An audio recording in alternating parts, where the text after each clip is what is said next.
Magandang umaga po. Narito na po ako maglagay ng panahon ngayong araw ng Biyernes, October 11, 2024.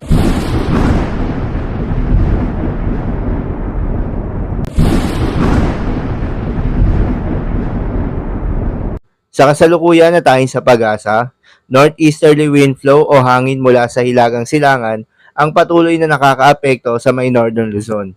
Kaya naman asahan yung maulap na kalangitan na may mga kasamang mga pagulan.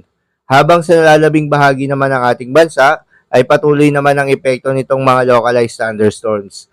Kaya naman asahan yung bahagyang maulap hanggang sa maulap na kalangitan na may kalat-kalat na mga pagulan o thunderstorms.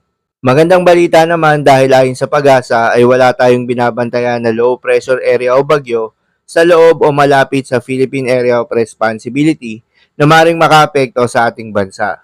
Ngunit pinaghahanda pa rin tayo dahil ayon sa datos ng pag-asa, 2 o 3 bagyo ang posibleng pumasok o mabuo sa loob ng Philippine Area of Responsibility ngayong buwan ng Oktubre. Para naman sa magiging lagay ng panahon ngayong araw ng Biyernes, dahil nga sa epekto nitong northeasterly wind flow, asahan sa Ilocos Region, Cordillera Administrative Region, Cagayan Valley at Central Luzon ang maulap na kalangitan na may mga kasamang pagulan. Posible ang mga pagbaha o pagguho ng lupa dahil sa katamtaman hanggang sa kung minsan ay malakas na pagulan. Habang sa Metro Manila at nalalabing bahagi pa ng ating bansa, ay asahan naman yung bahagyang maulap hanggang sa maulap na kalangitan na may kalat-kalat na mga pagulan o thunderstorms.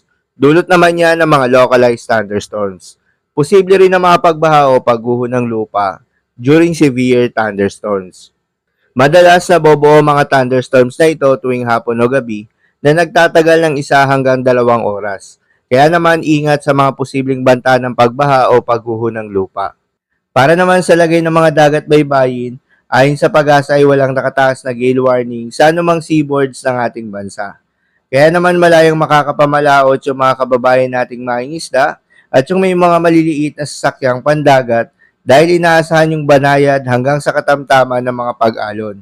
Ngunit iba yung pag-iingat pa rin, lalo na kung meron tayong offshore thunderstorms activity, asahan pa rin yung tsansa ng malalakas na hangin at kaakibat nito ang bahagyang pagtaas ng mga alon.